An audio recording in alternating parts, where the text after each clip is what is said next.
Welcome everyone for the astrology of November 2017. Let's just do a brief recap of last month, October. So the main thing was Jupiter entering in the world of Scorpio. And while it was coming in the world of Scorpio, three planets were following Jupiter at 1, 2, and 3 degrees Scorpio. So they were respectively Mercury, Moon, and Sun. So they all follow Jupiter. And so if we look at those Mercury, Moon, and Sun, we see that there's a lots of, both luminaries are there with Mercury, which represents our mental, our intellect. So we can see right away that going into the world of Scorpio, which is very mysterious, which is very, very deep, which will talk about the realities that really do influence what we're doing, our choices, and so on. So now when we go into those realities that are very often hidden from us, because we don't really think about them, they just kind of sleep in our unconsciousness. They're just there, just like our skeleton, just like our bones. And they're just there quiet, but they represent a lot. They represent the whole structure of who we are, the choices we do, the work we do. While Jupiter was entering this world of Scorpio, those planets represent the fact that this time, as we move into the world of Scorpio with Jupiter, which is this great, king that is managing the entire kingdom, his entire kingdom, his realm, we will stay conscious of that. We will actually use our Jupiter consciously because there's Sun, Moon, lots of light, and Mercury, our mental abilities, our intellect. So we stay tuned with Jupiter even though it goes into this world that really connects with our unconsciousness. So we bring some light in this world, we'll have a look at it, and that will last for about a year. That's why it was the main event of October, because Jupiter will stay in Scorpio for about a year. So that's really important to be aware of that. We'll be working on that level of our unconscious that really determines what we're really doing. And that's key because our Jupiter was prepared before with this square. You remember that maybe from other capsules. Pluto and Jupiter were having a very strong square for a long time, and then Uranus also was doing opposition to Jupiter, and those aspects were really working strongly on Jupiter so that we start, we were preparing to enter the world of Scorpio, because Pluto is ruling Scorpio and Uranus is exalted in Scorpio.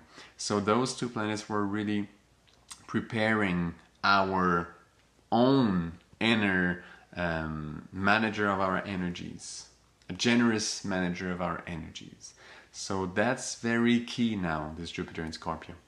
So now let's go in November. November is really special because all three collective planets, and now I'm talking about Uranus, Neptune, and Pluto, all three of them will be working on the personal planets and also transpersonal planets and all other planets actually. So they will each of them will work on specific planets, but they will cover the whole thing. The three collective planets will be really active. So Pluto will work with Mars, Uranus will work with Saturn and Mercury, and Neptune will work with Venus, Sun, and Jupiter. And the Moon, of course, will go through all of them because she's so fast. In a month, she goes through the whole zodiac. So what is going on with those collective planets? Why is that so special? Because, we discovered them quite recently in history, but as humanity, we're just starting basically to work with them. The collective planets are connected to those three personal planets that represents our mind, our intellect, this would be Mercury, and then our heart, our feelings, this is Venus, and our will, our action, our willpower, this is Mars. So Pluto would be a higher version, a higher, more intense version, more broad, a bigger version of Mars. Neptune would be this higher version of Venus, and Uranus would be this higher version of our Mercury. So that's really interesting to look at, because then we can make a connection with those personal planets that will be under the influence of those collective planets through the month of November, and the collective planets, because they'll be working together really intensively. So basically, all our personal planets, and that means basically, when I say our personal planets, basically it means that all our energies we're using in our daily life. Because is there anything we do without our mind, without our heart, and without our will? There's not much happening without that. It's basically ruling all the energies we have, all that we use on a daily basis. So all those energies, they will be under the influence of those collective planets. So those collective planets will be pushing a little bit the way we use our personal energies into a greater perspective. So November will be a push from a higher perspective to elevate our personal energies, the usage of our personal energies. What do we do with them? What is our limit? And this month of November is really about that, and it's a global thing. It's all the collective planets will be involved, and all the personal planets as well. So let's have a look at them one by one. So Pluto and Mars will form a square. So this is really special because Mars will be at the exact place as Jupiter was when it was doing this square for about 9 months. That it took most of 2017 actually. It started right in January all the way till September. So that was quite intense, and this was between Pluto and Jupiter at the time, and it allowed us to work so much on the way we actually use our energies as our own inner Jupiter. Now that Mars is there, it's our actions. So it's something that is way more concrete, because it's just the way we use our will. It's the way what we do in our daily life, just our actions. Anything we do that requires will, this will be under a test, an exam from Pluto. And Pluto is all about, our unconsciousness, those lines that are within us, that are so deep, so strong, we're not even aware of them almost. And we do our best, to make our actions, the best we think we could do. But those lines are so deep, and they're connected with the whole of humanity. They're connected to our family. They're connected to all the inheritance that is there in our life, all that created us, basically. It's even connected to the Creator, if you do believe in such thing, or it's connected with those great realities of our world right now. So it's very deep, this Pluto, and there are levels in this Pluto ground. So our actions will be under the test of, does our actions fit with this Plutonian reality? And that is really strong. We may feel a little bit undervalued at some point if our action does not fit with those Plutonian values, realities, and we might have to adapt them a little bit, or maybe a lot, if you're sensitive to that, if you're specifically sensitive to this aspect, because we talk about all this, right? All those aspects through every month, every time we talk about all this. But the most important thing is to make it count for ourselves. And one way to do this with astrology is to look at your own chart and look at your own transits. If you do have something at this point where Mars will be in November while it's gonna forming this square with Pluto, well, this will be really key for you. And have a look at the planet. What is it right there?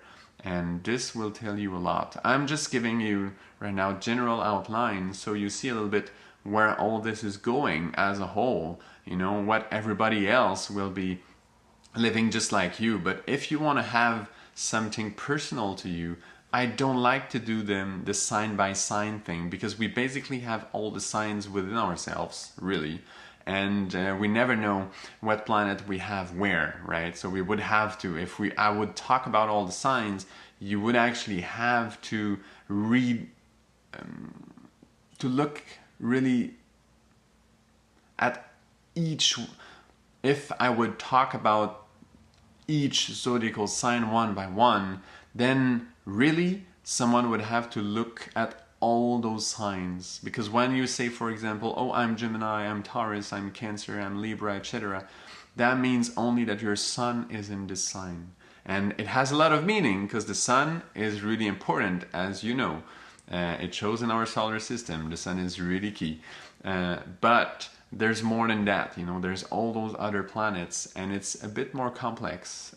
There's a, you know, there's a lot behind astrology.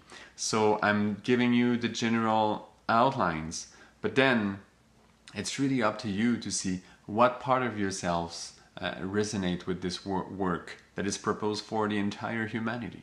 And this is quite amazing to have this general picture, because then you can see what is happening for all your friends, for everyone around you, and you don't have to bother about, oh, but what sign are you, and so on. No, no, no. We're all humans. We're all here. We're all sensitive to those energies that are happening. And then, of course, we'll be touched differently by different energies.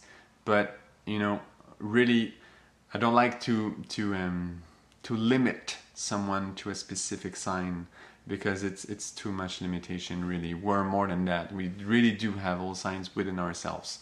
So I really encourage to keep this broader vision of things and not trying to, you know, categorize too much what we will be living as an individual.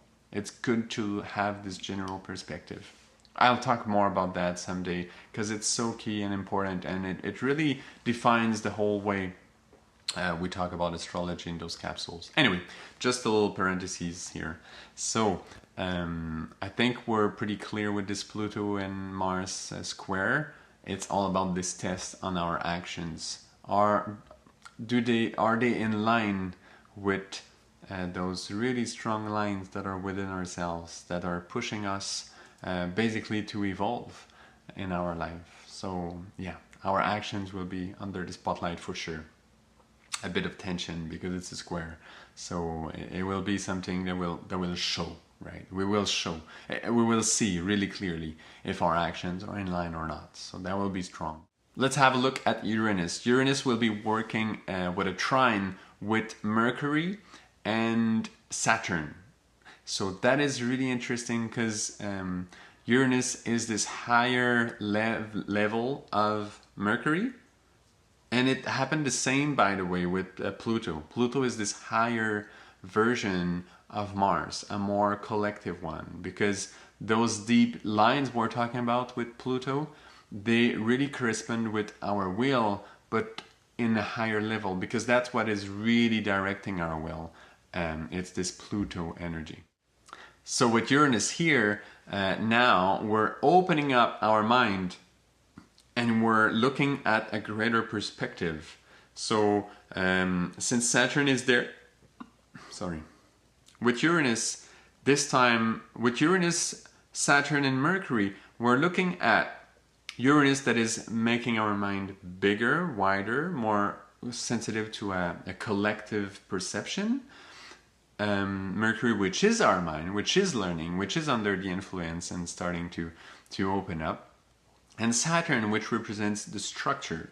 So we're even touching the structure of our mind this time. So if we are a little bit uptight on some principles, we're a bit crystallized in the way we see things, in our values, in the way we think things. We will put values on things. If we are a little bit crystallized there, it's a really good time to broaden our vision, our perspective. Uranus is able to break all that, break this crystallization, warm it up a bit, stir it, make it liquid again, not too much crystallized, not too much, not too slow, not to bring it back to something supple, that can move, that is flexible, and that can adapt to situations.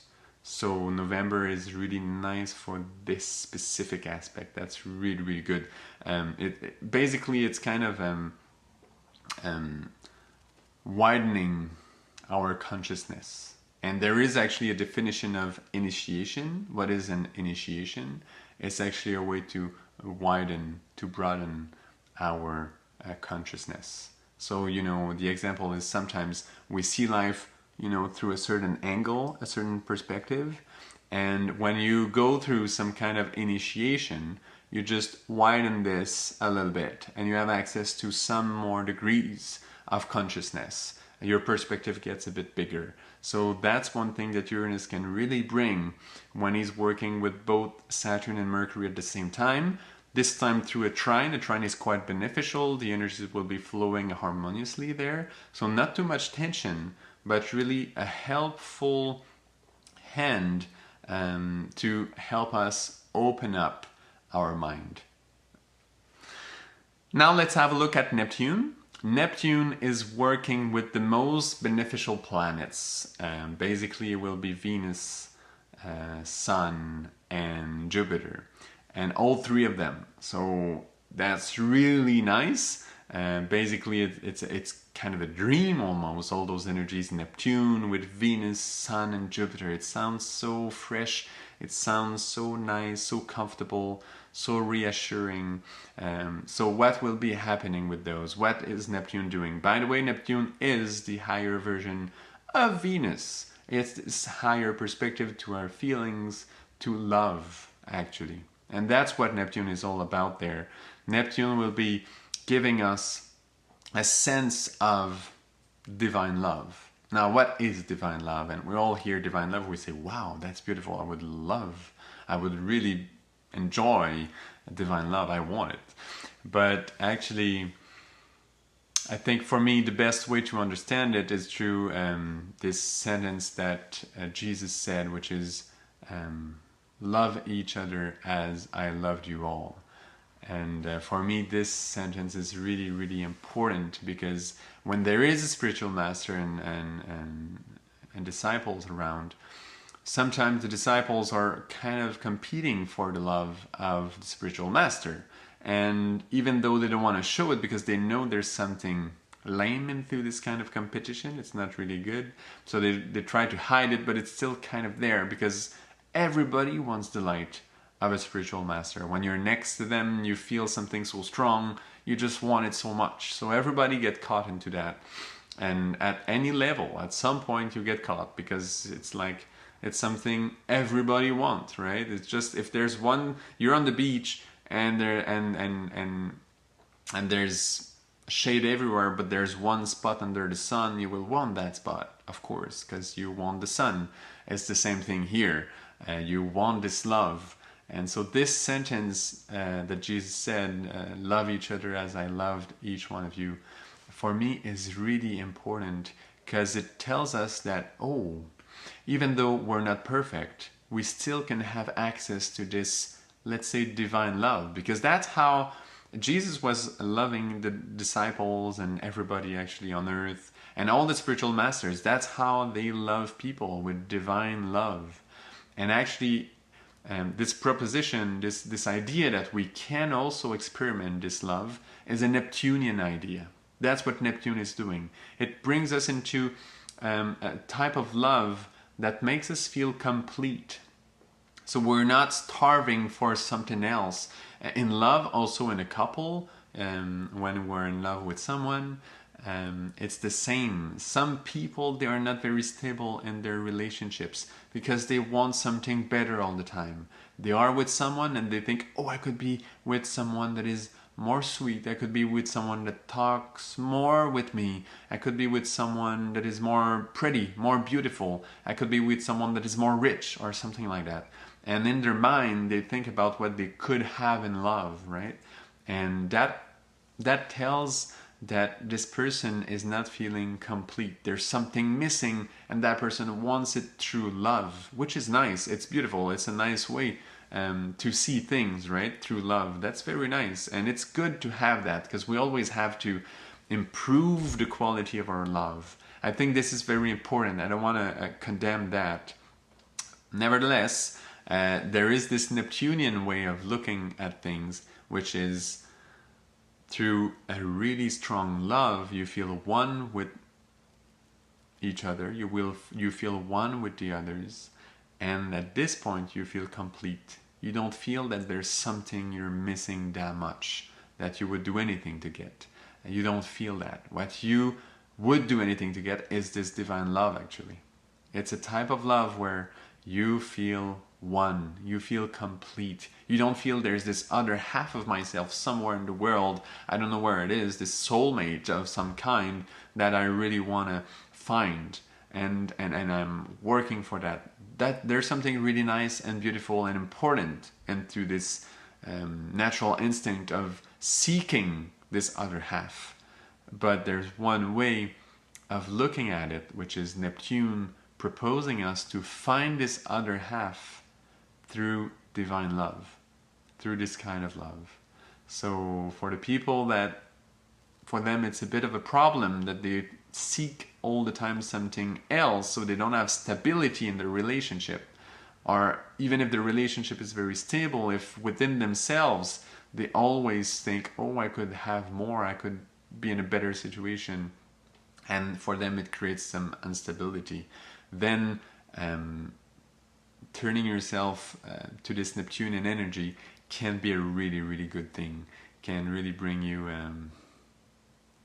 happiness, really deep happiness. So yeah, so that's the proposition of Neptune working with Venus, showing to our feelings, to Venus, to this love energy of Venus, that there's something bigger where you can feel as one. When we feel we're all one, all of us, and we can love each other for real, huh? Not just like an idea, you know, that we're not really doing, but really if we feel it, if we think about the others as, okay, their interest is as important as mine because I love them. Anything I do to them, I do it to myself. I do it also to the Creator, to the higher life perspective, because we're all one, each one of us.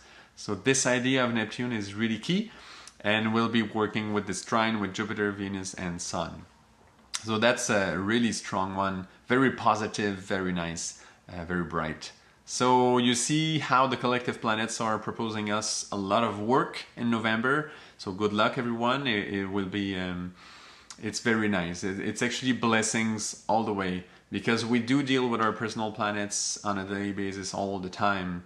But those collective planets can really help us to bring it to a higher level, really.